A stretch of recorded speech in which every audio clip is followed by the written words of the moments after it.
الحمد لله رب العالمين والصلاة والسلام على سيد الأنبياء والمرسلين سيدنا ونبينا وشفيع المذنبين بالقاسم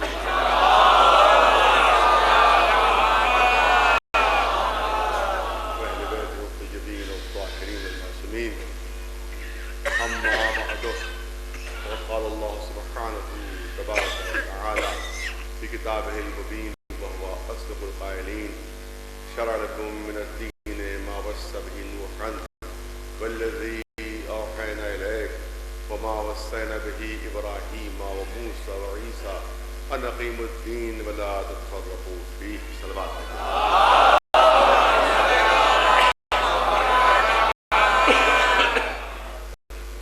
موضوع بانتہا اہم اور بہت ہی اساسی اور بنیادی حیثیت رکھتا ہے.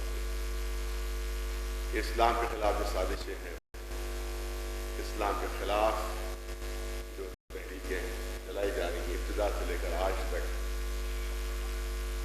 ہمارے نوجوانوں کو، بچوں کو ان کو سمجھنا چاہیے.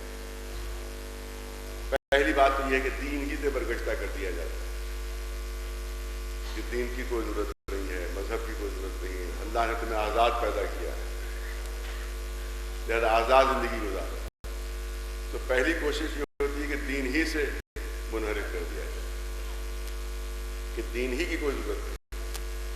اور اس کے بعد اگر کوئی دیندار ہے اور اس پر راضی نہیں ہے تو دین کے سلسلے میں غلط فہمیاں پیدا کر دی جائے تاکہ وہ صحیح بات سمجھ ہی نہیں پائے کہ صحیح دین ہے کیا اور اصلی دین ہے کیا، واقعی دین ہے. اس لیے اسلام میں فرقہ بندیاں ہیں. اور اس کے بعد سب سے زیادہ خطرہ جو دنیا کو ہے وہ شیعیت سے. بہت بڑی حقیقت ہے آپ کے سامنے پہ. اس وقت جتنی بھی سازشیں ہو رہی ہیں، جتنی بھی دنیا میں سازشیں ہو رہی ہیں، وہ سب کے سب شیعیت کے خلاف ہیں.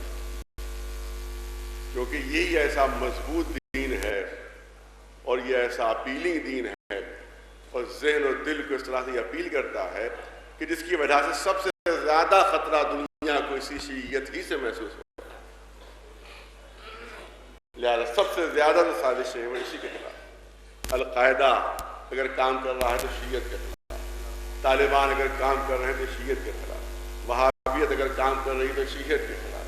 تو جہاں جہاں آپ دیکھ رہے ہیں امریکہ سب سے زیادہ حساسیت اگر ہے ان کو تو شیعت کے خلاف. ان کو کسی اور فرقے سے کسی مسلک سے کوئی لینا دینا نہیں ہے کیونکہ سب انہی کے حکم کے تحت کام کر رہے ہیں، انہی کی مصلحتوں کے تحت ان کا کاروبار چل رہا ہے. سب سے زیادہ خطرہ ان کو جو ہے وہ شیعیت سے ہے اور جو شیعہ علماء ہیں اس سے ان کو خطرہ ہے کیونکہ ان کو معلوم ہے کہ جو حقیقی معنوں میں شیعہ عالم دین ہے نہ وہ ڈرتا ہے نہ بکتا ہے.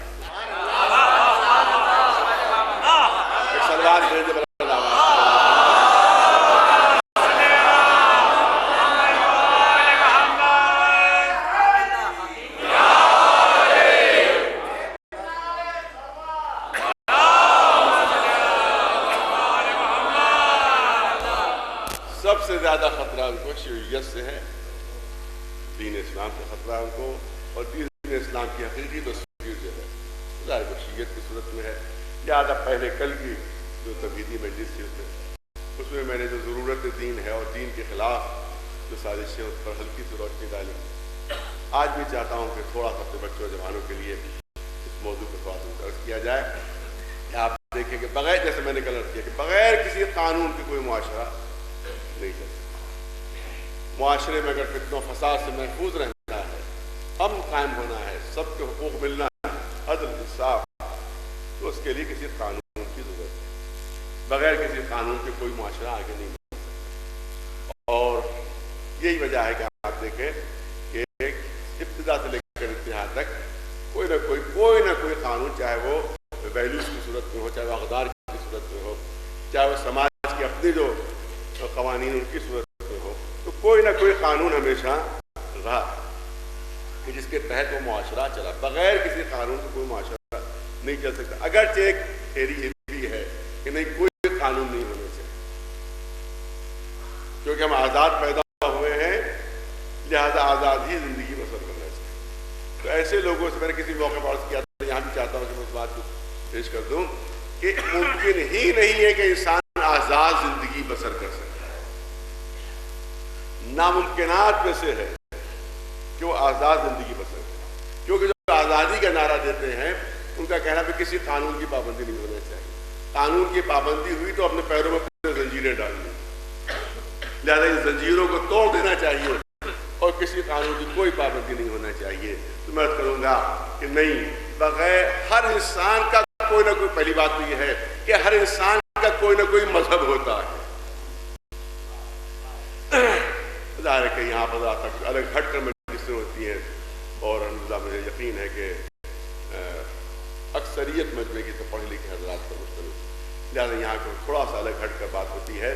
تو آپ دیکھیں کہ ہر انسان کا کوئی نہ کوئی مذہب ہوتا ہے، لا مذہب جو ہے ان کا بھی کوئی مذہب ہے،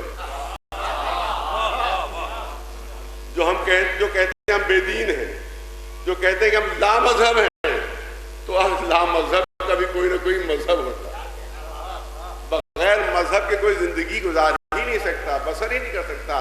اب آپ دیکھیں کہ جو کہتے ہیں لا مذہب، تو کچھ تو ان کی پسند ہوتی ہے، کچھ ناپسند، کوئی کھانا پسند کرتے ہیں، کسی کھانے کو ناپسند کرتے ہیں، کوئی لباس پسند کرتے ہیں، کسی لباس کو ناپسند کرتے ہیں، کوئی شہر پسند کرتے ہیں، کسی شہر کو ناپسند کرتے ہیں، کوئی محلہ پسند کرتے ہیں، کسی محلے کو ناپسند کرتے ہیں، اسی پسند اور ناپسند کا نام ہی مذہب ہے۔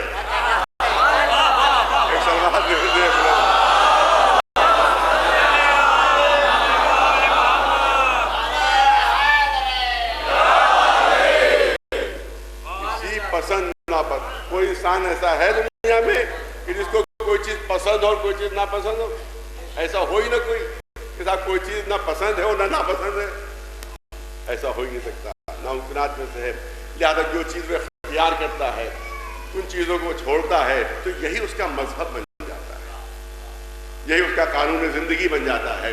تو اس کا مطلب ہے کہ بغیر مذہب کے انسان زندگی بسر نہیں کر سکتا۔ اور دوسری چیز میں نے اس کی کہ انسان معاشرتی تو سوشل اینیمل، جس کو کہا جاتا ہے سوشل اینیمل، اس کی سوشیالوجی کی اصطلاح میں کہا جاتا ہے سوشل اینیمل، یہ معاشرتی جانور ہے، انسان ایک معاشرتی جانور ہے۔ دوسرے جو جاندار ہیں وہ جنگلوں میں الگ رہ سکتے ہیں، مگر انسان کے لیے ممکن نہیں ہے کہ وہ جنگلوں میں زندگی بسر کر سکے، اس کے لیے ایک معاشرہ چاہیے اس کو، کیونکہ اس کے ضروریات ہیں، اس ضروریات کو پورا ہونا چاہیے۔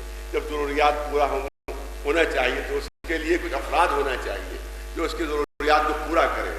تو جب افراد جمع ہوں گے تو خود بخود معاشرے کی تشکیل ہو جائے گی۔ جب معاشرہ و سماج کی تشکیل ہوگی تو معاشرہ و سماج اس وقت تک نہیں رہ سکتا ہے جب تک کہ کوئی قانون نہ ہو، جب تک کوئی قانون نہ ہو۔ اب یہی پر سوال ہوتا ہے کہ قانون جب ضروری ہے تو قانون بنائے کون؟ سلوات بھیجنے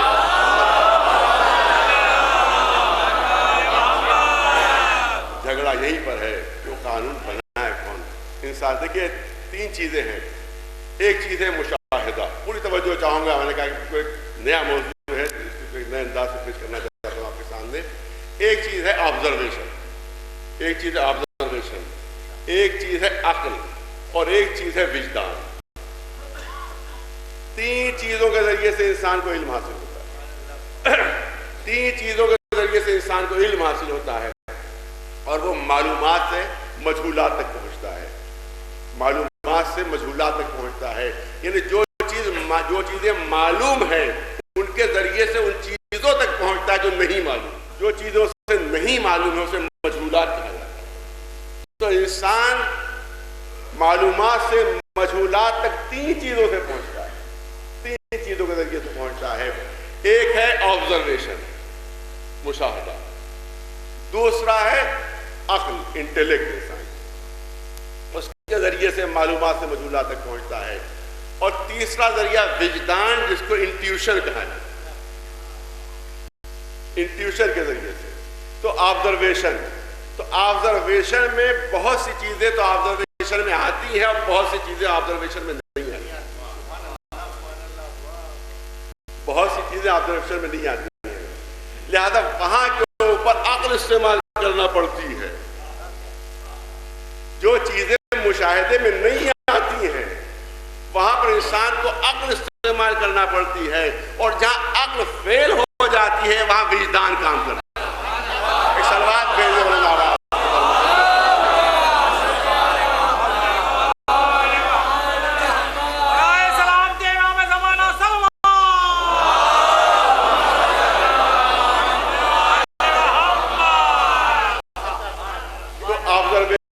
آبزرویشن میں اختلاف ہو جاتا ہے. آبزرویشن میں کسی کا آبزرویشن کچھ اور ہے, کسی کا آبزرویشن کچھ اور ہے. سائنس میں اختلاف. سائنس کی بنیاد ہے آبزرویشن پر, مگر روز تھیوریز بدلتی رہتی ہیں. دیکھیے بہت پڑھا لکھا مجموعہ میرے سامنے ہے, خاص طور سے ہمارے بچے اور جوان آج کے پڑھے لکھے ان سے خطاب کہ سائنس کی بنیاد آبزرویشن پر بنیاد ہے, مگر روز تھیریز بدلتی رہتی ہیں.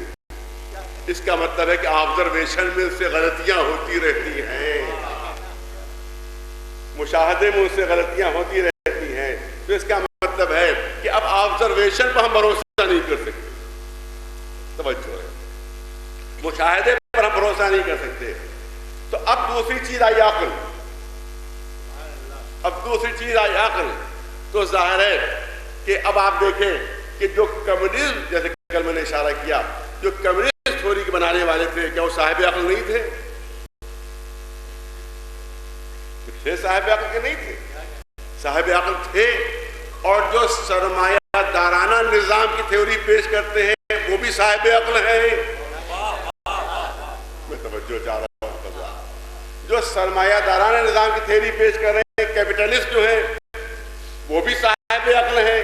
جو کمیونسٹ بھی صاحب عقل ہیں, کیپٹلسٹ بھی صاحب عقل ہیں, مگر دونوں کی تھیوریز آپس میں متضاد.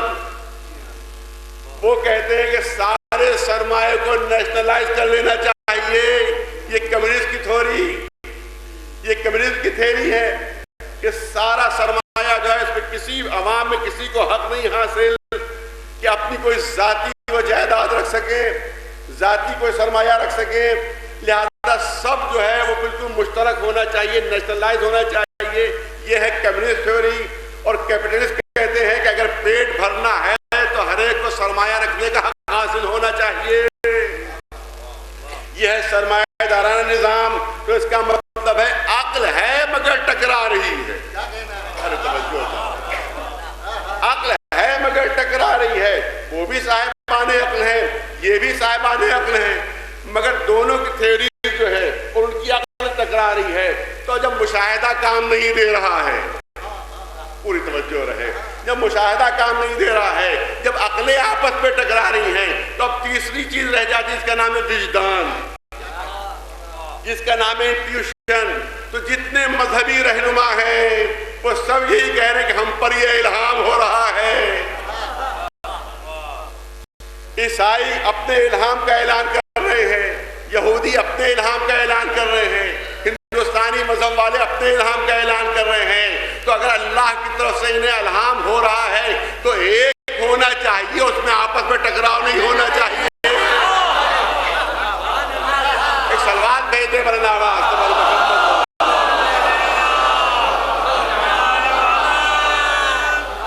اب جب سب اللہ, ہر ایک کا دعویٰ کہ اللہ کی طرف سے ہے, ہر ایک کا دعویٰ کہ اس رب کی طرف سے ہے, اس پیدا کرنے والے کی طرف سے ہے. تو جب پیدا کرنے والے کی طرف سے ہے تو پیدا کرنے والا تو ایک ہے.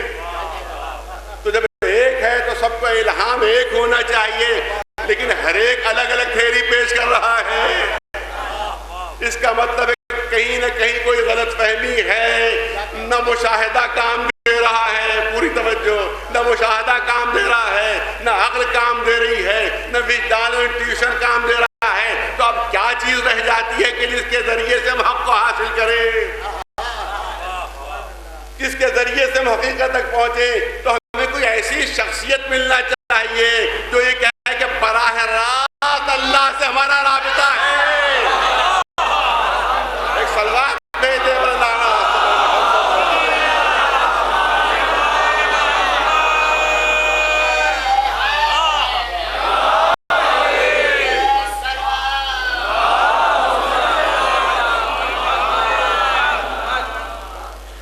ہے براہ راست ہمارا اللہ سے ربط ہے، تو وہی وہ ہے جو رسول ہے، نبی ہے، پیغمبر ہے، صلوات بھیجے گا۔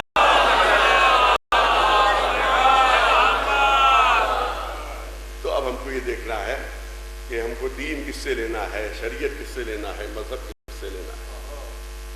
اور یہی وجہ ہے کہ ہر ایک نبوت کا دعویٰ کر سکتا ہے، ہر ایک کہہ سکتا ہے کہ ہم سے اللہ سے ربط ہے، ہم سے اللہ سے رابطہ ہے، لہذا سند چاہیے اس کے لیے کہ ہاں کوئی سند لے کر آؤ کہ واقعی اللہ سے تمہارا ربط ہے یا نہیں، اللہ سے تمہارا رابطہ ہے یا نہیں۔ تو بغیر سند کے ہم تمہاری بات نہیں مانیں گے، اور اسی سند کا نام معجزہ ہے۔ ایک صلوات بھیجے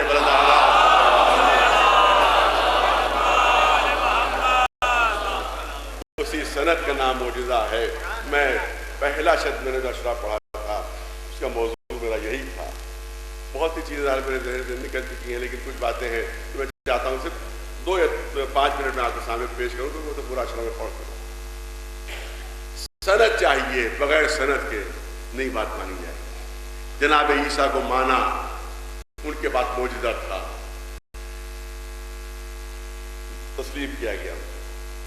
جناب موسیٰ کو تسلیم کیا گیا، معجزات ان کے پاس تھے۔ جناب ابراہیم کو مانا، معجزات ان کے پاس تھے۔ ہر نبی کوئی نہ کوئی سند لے کر آ رہا ہے، اسی سند کے ذریعے سے اس کو تسلیم کیا گیا اور مانا گیا۔ لیکن مشکل یہ ہے کہ وہ نبی بھی ختم ہو گیا اور اس کی سند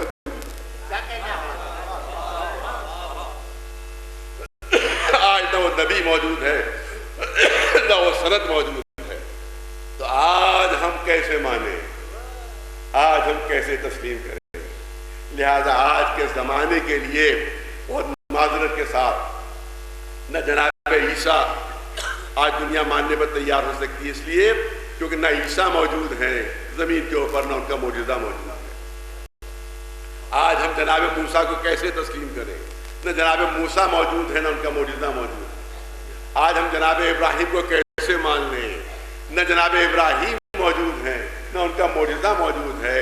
ارے کوئی ایسا دین ہونا چاہیے، کوئی ایسا مذہب ہونا چاہیے کہ رہبر بھی موجود ہو اور معجزہ بھی موجود ہو۔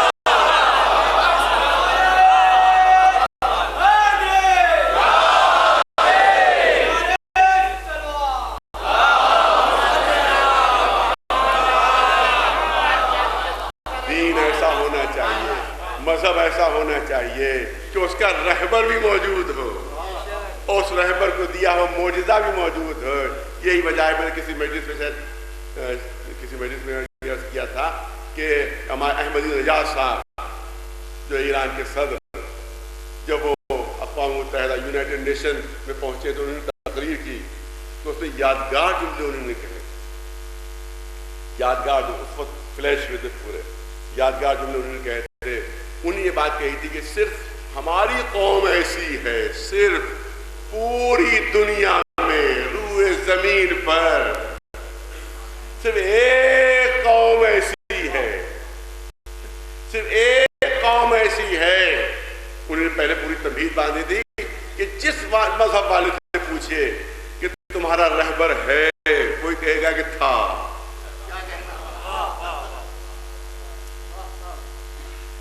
جس کے تم ماننے والے ہو وہ ہے، کوئی کہے گا 2000 سال پہلے گزر گیا، کوئی کہے گا 5000 سال پہلے گزر گیا، کوئی کہے گا 3000 سال پہلے گزر گیا۔ تو اس کا مطلب ہے کہ پوری روئے زمین پر کوئی قوم ایسی نہیں ہے کہ جس کا رہبر موجود ہو، پوری روئے زمین پر کوئی مسلک ایسا موجود نہیں جس کا رہبر موجود ہو۔ روئے زمین پر صرف ایک قوم ایسی ہے کہ جس کا رہبر موجود ہے، وہ ہے شیعہ مسلک، اور وہ ہے شیعہ قوم کہ جن کا رہبر موجود ہے۔ صلوات بھیجے۔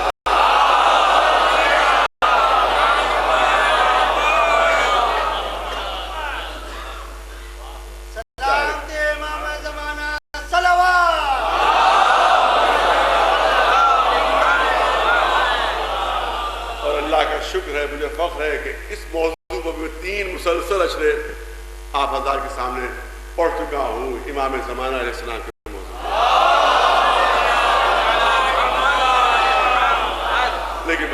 ہے تو میں کرنا چاہتا ہوں معجزے کا تذکرہ کیا گیا، امام کا تذکرہ کیا گیا۔ میں چاہتا ہوں کہ بہت ہی حسین دلیل پیش کروں اپنے بچوں جوانوں کو، بہت ہی خوبصورت مستحکم ترین دلیل میں پیش کرنا چاہتا ہوں، کیونکہ تذکرہ آ گیا معجزے کا بھی، تذکرہ آ گیا ہمارے امام کا بھی۔ تو میں نے عرض کیا کہ آج نہ نبی موجود ہے نہ نبی کا معجزہ موجود ہے، آج نہ جناب ابراہیم ہے نہ ان کا معجزہ ہے، نہ آج جناب عیسیٰ ہے نہ ان کا معجزہ ہے، نہ آج جناب موسیٰ ہے نہ ان کا معجزہ ہے۔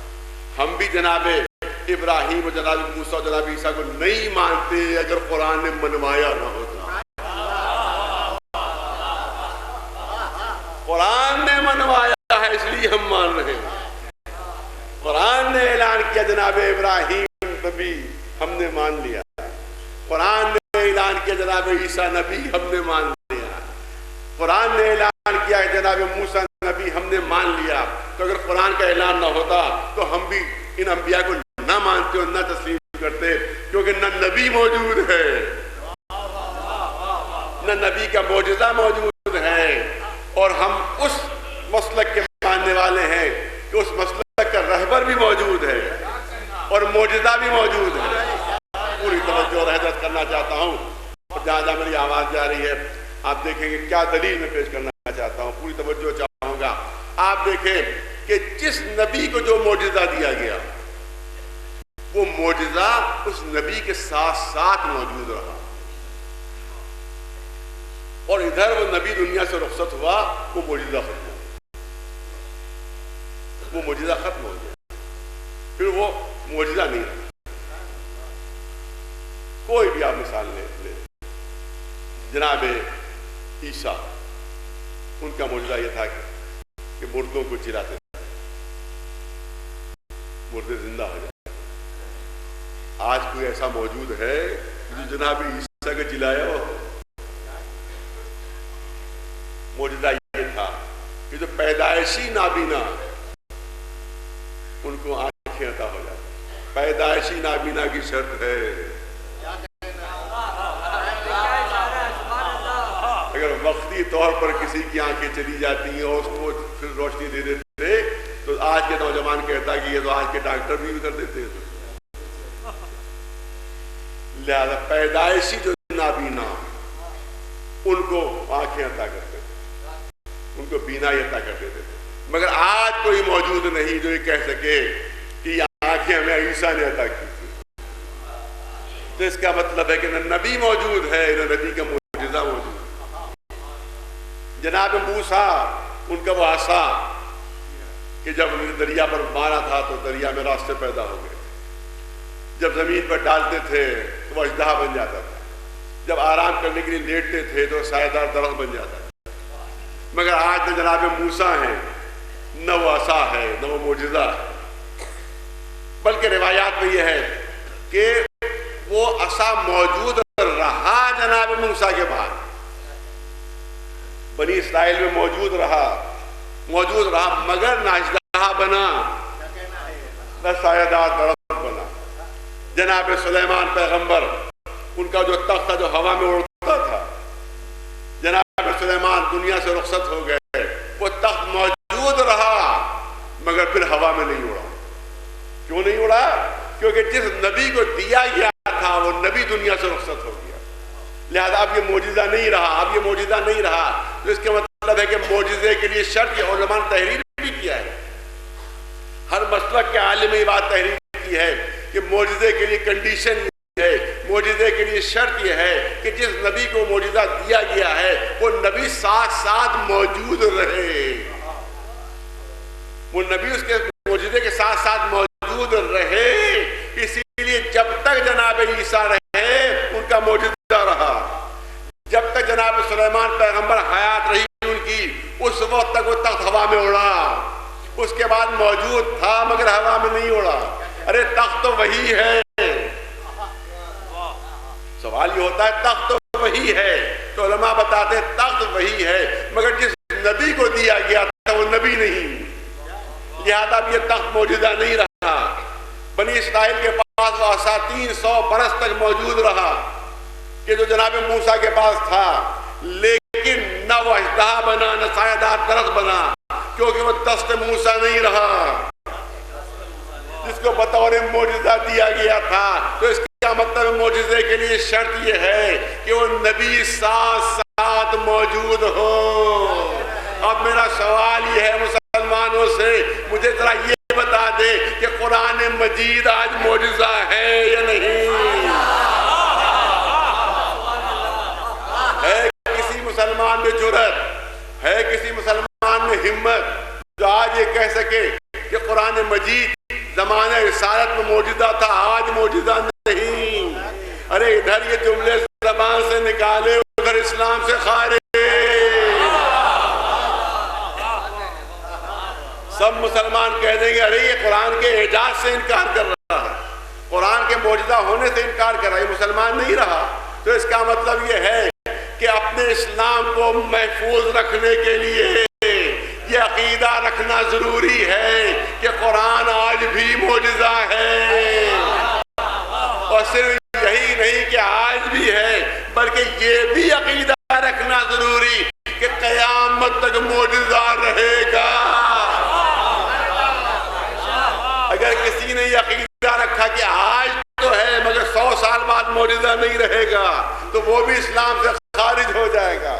ہر ایک کہے گا یہ مسلمان نہیں رہا۔ تو اس کا مطلب یہ ہے کہ مسلمان ہونے کے لیے یہ عقیدہ رکھنا ضروری ہے کہ قرآن آج بھی معجزہ ہے اور قیامت تک معجزہ رہے گا۔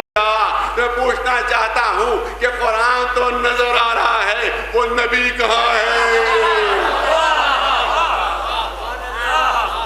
وہ نبی کہاں ہے کہ جن کو بطور معجزہ یہ قرآن دیا گیا تھا؟ اور معجزے کے لیے شرط یہ ہے کہ معجزہ اس وقت تک معجزہ رہے گا کہ جب تک نبی ساتھ ساتھ ہے۔ تو مجھے اتنا بتا دو کہ ہم قرآن کو معجزہ کیسے مان لیں، قرآن کو معجزہ کیسے مان لیں؟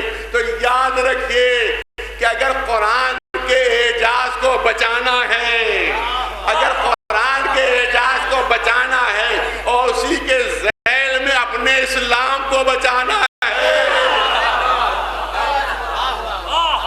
اپنے اسلام کو محفوظ رکھنا ہے، تو یہ عقیدہ رکھنا پڑے گا کہ ہر زمانے میں کوئی ہو بہو محمد جیسا موجود رہے گا، جو اعجاز قرآنی کی حفاظت کرتا رہے گا۔ اسی لیے سند دے دی کہ اولنا محمد واوسطنا محمد وآخرنا محمد وکلنا محمد صلی اللہ علیہ وسلم۔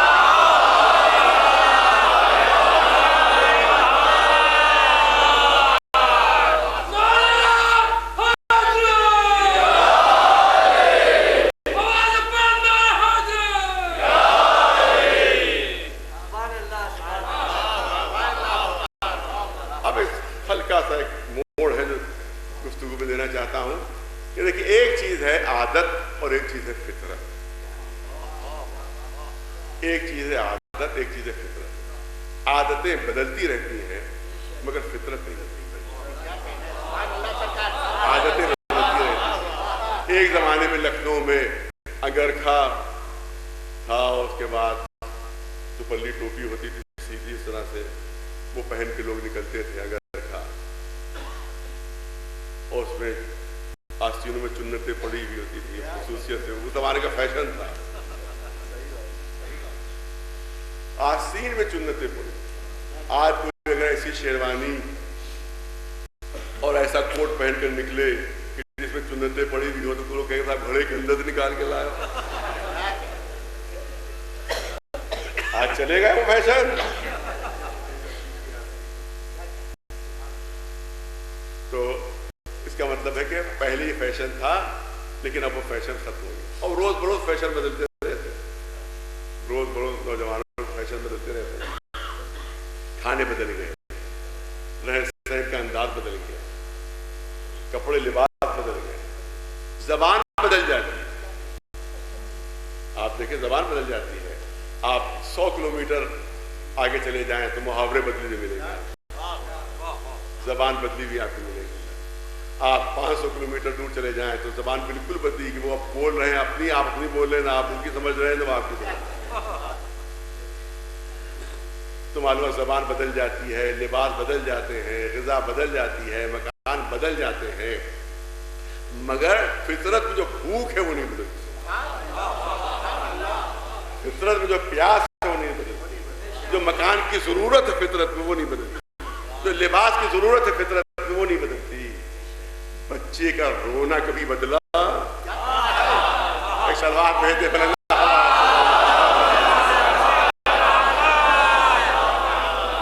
بچے کا جو داخل فطرت ہے، جو چیز فطرت میں داخل ہو مذہب کے خلاف نہیں ہوتی.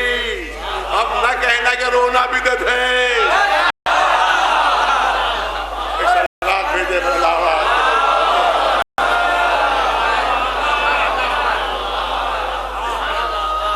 میں نے کبھی ان کا اشعار پڑھے تھے. ایک ہندو شاعر ماتھر لکھنوی جو شاگرد تھے ہمارے خاندان کے بزرگ جناب فضل صاحب، ان کے شاگرد تھے وہ، اور ان کے اشعار بہت مشہور ہیں. ان کا وہ مجھے یاد ہے، یہیں امام باڑے میں انہوں نے پڑھا،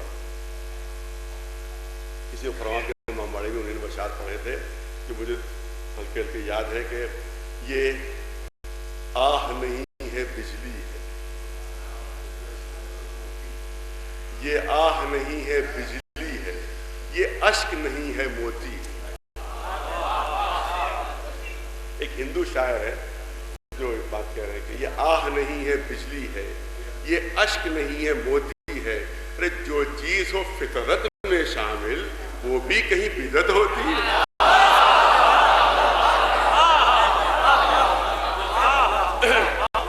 شعر کہ یہ آہ نہیں ہے بجلی ہے، یہ اشک نہیں ہے موتی ہے. جو چیز ہو فطرت میں شامل وہ بھی کہیں بدعت ہوتی ہے. انسان کی ولادت اور قضا، انسان کی ولادت اور قضا دونوں میں ہی غم ہے جلوہ نما. انسان کی ولادت اور قضا دونوں میں ہی غم ہے جلوہ نما. آتا ہے تو خود وہ روتا ہے، جاتا ہے تو دنیا روتا ہے.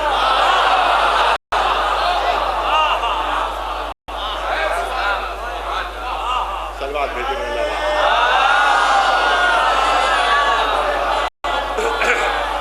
اب ذات یہ الگ ہو گیا موضوع، لیکن ہم آگے پھر چاہتا دو جملے اس پر کر دیے جائیں. تو یہ کہا جاتا ہے تب سال کی شروعات ہے لہذا مبارکباد ہونے سے. تب یہ تو بڑی منحوسیت ہے کہ آپ پہلے دن سال کا پہلا دن اس پہ غم منا رہے ہیں. ہر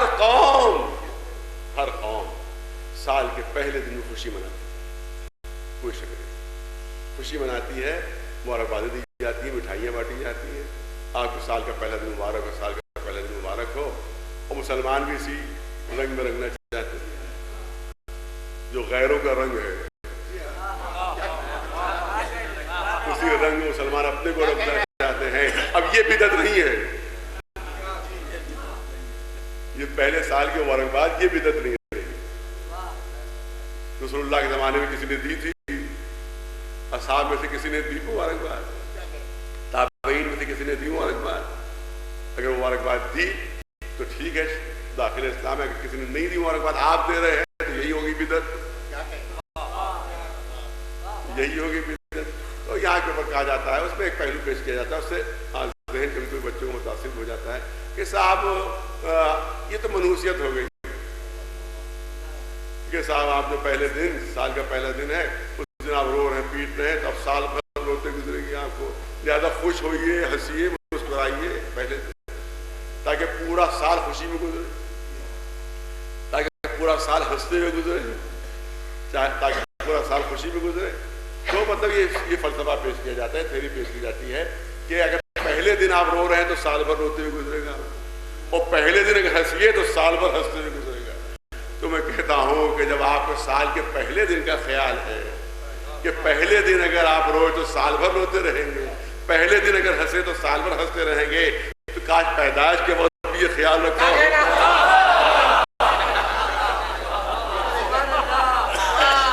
اب اس سے بڑی منحوسیت کیا ہوگی کہ روتے ہوئے آ رہے ہیں.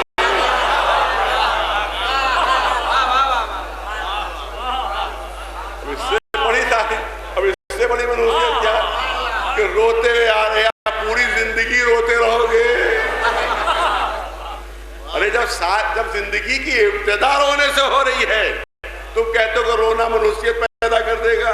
جب ابتدا زندگی کی رونے سے ہو رہی ہے تو اس کا مطلب ہے کہ کیوں منوسیت پھیلا رہے ہو؟ منوسیت کیوں پھیلا رہے ہو؟ ہنستے ہوئے آؤ تاکہ پوری زندگی ہنسی خوشی میں بسر ہو جائے. لیکن یاد رکھیے کہ اگر نہیں روئے تو مار مار کر رلایا جاتا ہے.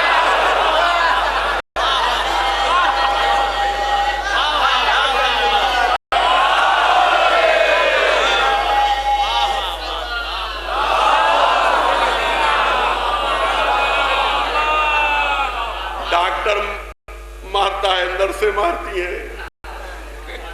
ارے نہیں رو رہا ہے اس کو مارو تاکہ روئے, کیونکہ رونا زندگی کی علامت ہے, رونا صحت کی علامت ہے, رونا سلامتی کی علامت ہے. تو جو نہیں روتا ہے اسے مار مار کر رلایا جاتا ہے. تو یہاں نہیں روئے وہ وہاں. ایک سلوات بھیج دے بلند آواز.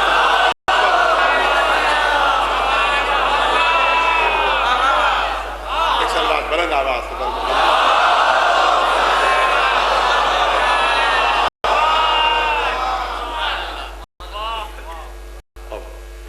وقت ختم ہو گیا تقریباً. تو ایک چیز ہے فطرت اور ایک چیز ہے عادت. عادتیں بدلتی رہتی ہیں, انسان کی فطرت نہیں بدلتی. قرآن مجید میں تذکرہ آ رہا ہے کہ ہم نے تمام بنی آدم کو جمع کیا, بنی آدم کو جمع کیا اور پھر اس سے اعلان ہوا الست بربکم, کیا میں تمہارا رب نہیں؟ سب نے کہا بلا. میں بھی کہتے ہوں بلا اور آپ سب کہہ چکے ہیں بلا. اور جتنے بھی انسان پیدا ہو رہے ہیں جناب آدم سے لے کر قیامت تک, سب وہاں پر عالم ارواح میں جمع ہیں اور سب نے اعلان کیا کہ تو میرا رب ہے. سب نے اعلان کیا تو میرا رب ہے. لیکن اب ہمیں وہ یاد نہیں ہے, لیکن فطرت میں داخل ہے. اسی کو کہتے ہیں فطرت. یہی وجہ ہے کہ جو محققین ہیں, جو مورخین ہم کہتے ہیں کہ آپ کہیں بھی کوئی کھدائی کر لیجئے, پرانے جو کھنڈر ہوتے ہیں, دیکھیے میں نے عرض کیا کہ عادتیں بدلتی ہیں مگر فطرت نہیں بدلتی. فطرت وہ ہے جو ہر زمانے میں موجود ہو, عادت وہ ہے جو زمانے کے ساتھ بدلتی جائے. تو آپ دیکھیں کہ یہی فطرت کا بہترین ثبوت ہے کہ چاہے جتنے بھی کھنڈر کھودے گئے, 5000 سال پرانا, 10,000 سال پرانا, 20,000 سال پرانا, تو جو بھی کھنڈر کھودے گئے اور جو شہر کا جو کھنڈر ملے, وہ تو ہر کھنڈر میں کوئی نہ کوئی عبادت گاہ ضرور ملی. تو اس کا مطلب ہے کہ کسی معبود کے سامنے سر جھکا دینا یہ انسان کی فطرت میں داخل ہے. کسی رب کو تسلیم کر لینا یہ انسان کی فطرت میں داخل ہے. میں جلدی سے مثال دے دوں, وقت نہیں رہا. آپ دیکھیں کہ چھوٹا سا بچہ 4-5 برس کا سن کا ہوگا جو کسی یونیورسٹی میں نہیں پڑھا ہے, نہ افلاطون کو جانتا ہے, نہ ارسطو کو جانتا ہے, نہ مقراء سے واقف ہے, نہ سقراط سے واقف. وہ کہیں پر اگر تنہائی میں کھڑا ہوا, اس کی پشت میری طرف, میں زمین سے کوئی کنکری اٹھا کر اس کی پیٹھ کے اوپر مار دوں, تو جیسے ہی پیٹھ پر اس کے کنکری پڑے گی وہ چاروں طرف گھوم کے دیکھے گا. وہ چاروں طرف جب دیکھے گا اور جب دیکھے گا میرے علاوہ وہاں کوئی نہیں, تو فوراً وہاں کے میرا دامن پکڑے گا کہ آپ نے میرے پیٹھ پر کنکری کیوں ماری, جبکہ اس نے وہ کنکری مارتے مجھے دیکھا نہیں. پوری توجہ رہے, وہ کنکری مارتے اس نے مجھے دیکھا نہیں, لیکن جب دیکھے گا وہاں کوئی موجود نہیں ہے تو فوراً آ کر دامن تھام لے گا کہ آپ نے میرے پیٹھ پر کنکری کیوں ماری. اب لاکھ میں اس کو افلاطون کی تھیوری بیان کرنے لگوں, لاکھ ارسطو سمجھانے لگوں کہ یہ خود بخود یہ کنکری اٹھی تھی اور فضا کا فاصلہ طے کرتی ہوئی تمہاری پیٹھ پر پڑ گئی. میں لاکھ اس کے سامنے قانون بگاڑتا رہوں, وہ یہی کہہ جائے گا کہ آپ نے کنکری کیوں ماری, کیوں ماری. ارے کسی یونیورسٹی میں نہیں پڑھائے ہو, کسی فلسفے سے نہیں واقف ہے، لیکن اس کی فطرت میں یہ علم داخل ہے کہ یہ کنکری خود بخود نہیں اٹھ سکتی، یہ فضا کا فاصلہ خود بخود نہیں طے کر سکتی، کیونکہ کسی شے میں اس وقت تک حرکت پیدا نہیں ہو سکتی، موومنٹ پیدا نہیں ہو سکتا جب تک کہ کوئی حرکت دینے والا نہ ہو۔ یہ اس کی فطرت میں علم داخل ہے، سمجھ میں نہیں آتا کہ ایک ننھا سا بچہ تو یہ علم رکھتا ہے کہ کوئی چیز اس وقت تک متحرک نہیں ہو سکتی جب تک کوئی حرکت دینے والا نہ ہو۔ اور ایک ایسے سائنسداں ہے جو یہ کہا کرتے ہیں کہ یہ پوری کائنات میں حرکت خود بخود ہو گئی۔ ایک سلوات بھیج دے مولانا۔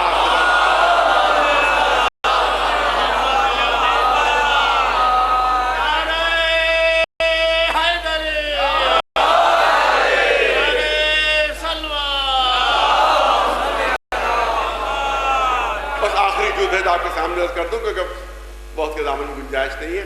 تو ایک چیز ہوتی ہے فطرت، مگر فطرت یہ نہیں بتاتی، فطرت یہ بتاتی ہے کہ خالق ہے، فطرت یہ بتاتی ہے کہ ساری فطرت ہے، انسٹنکٹ ہے، یہ نیچر کا یہ کچھ نہیں، وہ یہ بتاتی ہے کہ خالق ہے، اس کا کوئی پیدا کرنے والا ہے، بغیر پیدا کرنے والے کی دنیا میں نہیں آ سکتا۔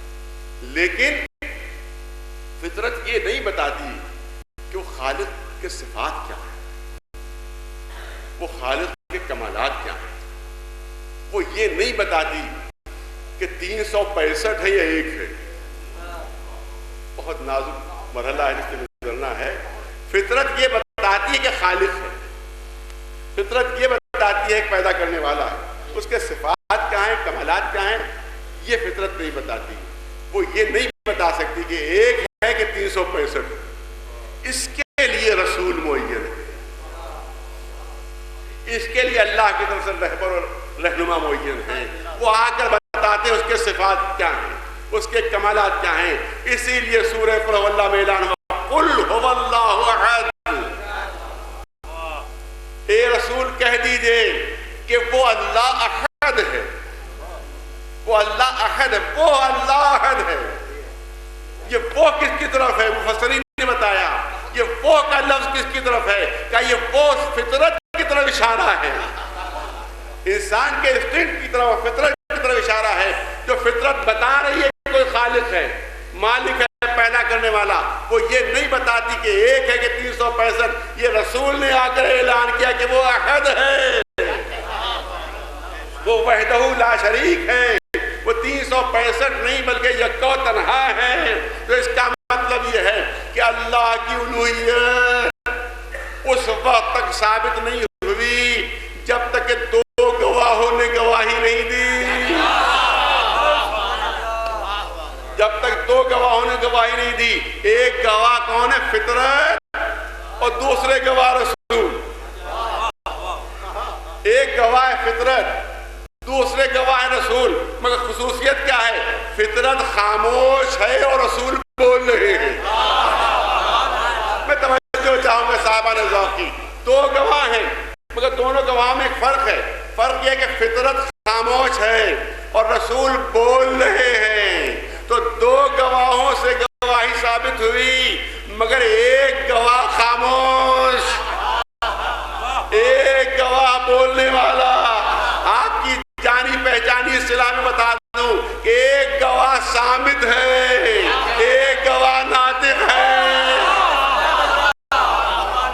تو جب اللہ کی الوہیت دو گواہوں سے ثابت ہوئی، ایک خاموش فطرت، دوسرے بولتے ہوئے رسول، تو رسول کی رسالت بھی دو گواہوں سے ثابت ہوگی، دو گواہوں سے ثابت ہوئی۔ وہ کون دو گواہ؟ ایک خاموش قرآن، دوسرے بولتے ہوئے علی۔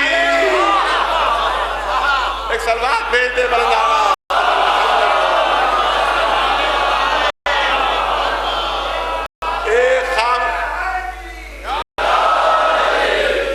ایک خاموش قرآن، دوسرے بولتے ہوئے علی۔